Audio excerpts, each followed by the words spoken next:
Bonjour à tous, merci de votre attention. Emeline Gillan, consultante chez Orchidée Consulting.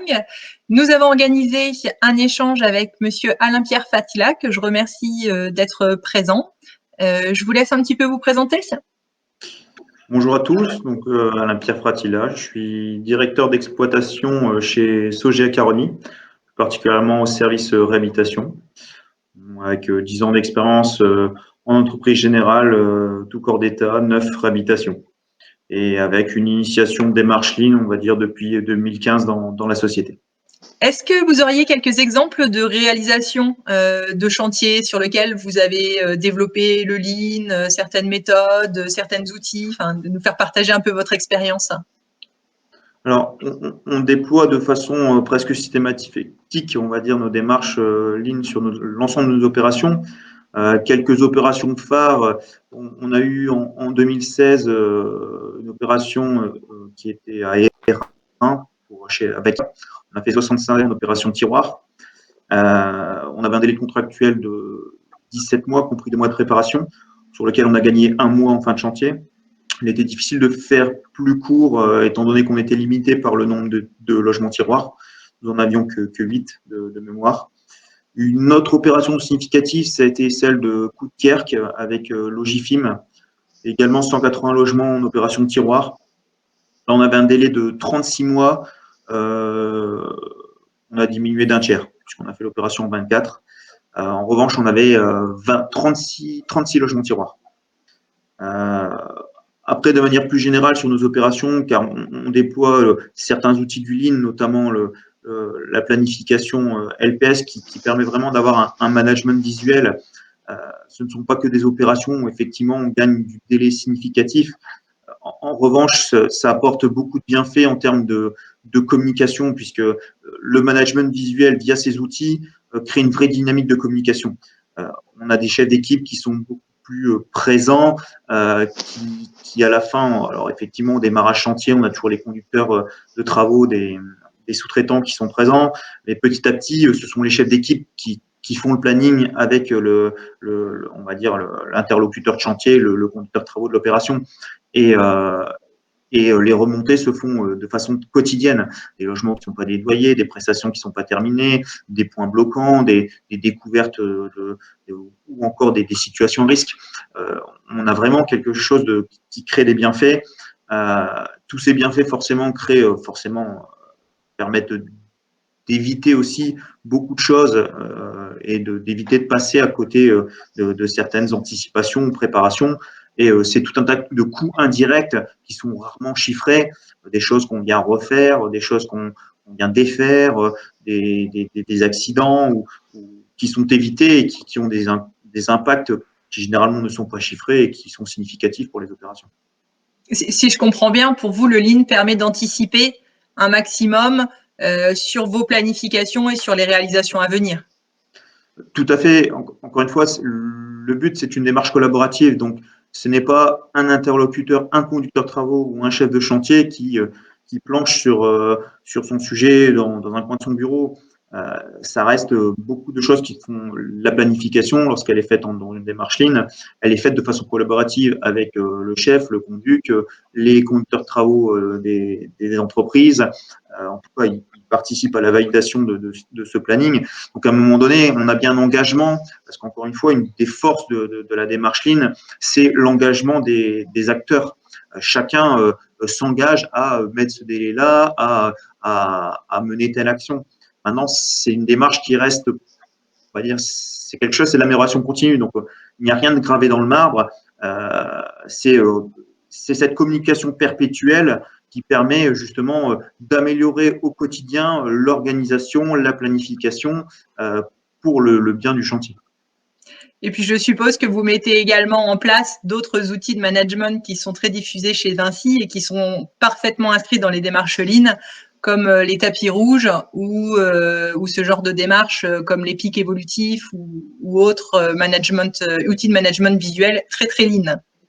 Tout à fait. On a aussi les groupes autonomes de production qui visent à l'échelle d'une équipe, que l'équipe, encore une fois, dans un objectif de responsabilisation et est-ce que l'équipe soit acteur dans son travail au quotidien, d'analyser à son propre poste le présentéisme, la qualité, la productivité,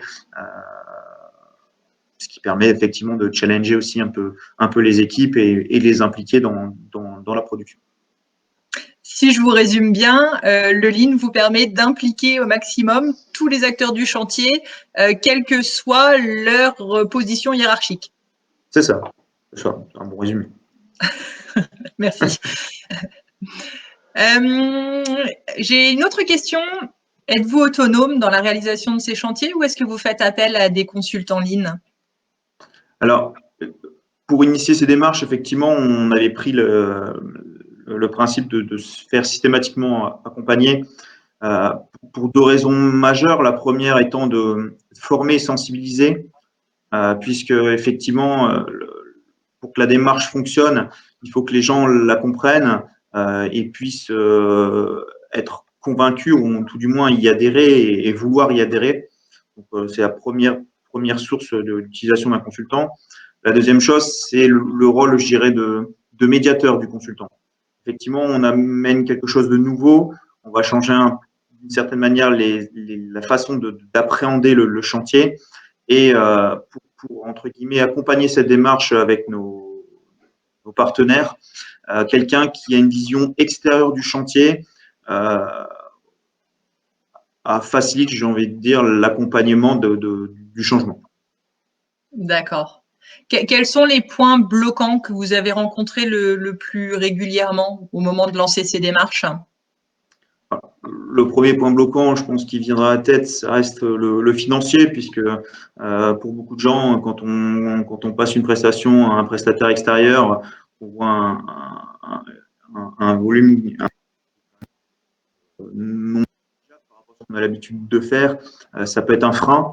Maintenant, c'est quelque chose qu'on récupère très rapidement, puisqu'aujourd'hui, que ce soit sur le gain au niveau du délai en fin d'opération ou à travers tous les coûts indirects qui sont, on ne chiffre jamais en réalité, qui sont le temps perdu à remplacer des entreprises, à faire des réunions qui sont souvent parfois inutiles parce qu'on n'a pas appréhendé certaines choses en préparation, par des déplacements ou des choses qu'on va refaire 3 fois parce qu'on les a mal appréhendées. Les coûts sont très vite amortis. Une autre manière aussi de voir les choses, c'est lorsque vous payez une prestation plus de 1 000 € la journée, forcément, vous êtes aussi plus impliqué dans la démarche que vous voulez mettre en œuvre.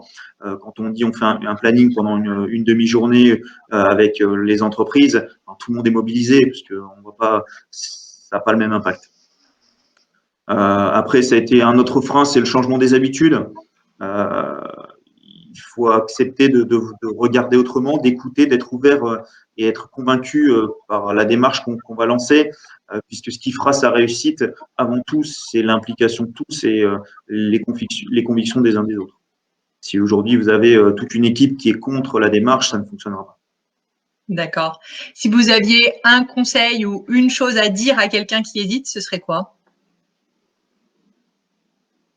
Je dirais qu'on n'a pas d'hésitation à avoir. Aujourd'hui, il n'y a que ce qu'on ne fait pas qu'on pense qu'on n'arrivera pas à faire. J'invite fortement les gens qui n'ont jamais initié ces démarches à se rapprocher d'autres personnes qui l'ont déjà vécu et qui sont, mais surtout des personnes qui l'ont bien vécu. Parce qu'effectivement, il y aura toujours des porteurs de parole sur les dysfonctionnements. Par contre, on n'aura jamais l'explication du dysfonctionnement. Donc, des démarches qui peuvent être facilement initiées, ça reste des réagencements de dépôts, via des démarches 5S, où on voit très vite les résultats qui sont même significatifs. Avoir cette première démarche, ça permet de lever des freins. Se rapprocher de personnes qui ont vécu ou qui peuvent faire partager un chantier, ça permet aussi de lever des freins, donc davantage l'échange. Pourquoi avez-vous fait appel à des consultants de chez Orchidée Consulting? Alors, pourquoi Orchidée? Premièrement, pour la proximité. Ça reste quand même un acteur local, réactif, parce qu'effectivement, quand on leur demande un chiffrage, on a quelque chose dans les 24-48 heures, donc c'est très réactif. Maintenant, on a aussi affaire à des gens qui ont un véritable savoir-faire, une grosse expérience avec des consultants seniors. Moi, ce que j'ai apprécié aussi, ça reste un consultant qui a aussi une expérience dans d'autres secteurs d'activité, que ce soit dans l'industrie, ils ont déjà travaillé avec des milieux type agricole et ainsi de suite, ce qui donne vraiment une valeur ajoutée parce que ça permet aussi de comparer et apporter une visibilité ou une vision d'une activité ou d'une production qui peut être différente et qui est parfois qui est très pertinente parfois. Pas parfois, tout le temps. Merci.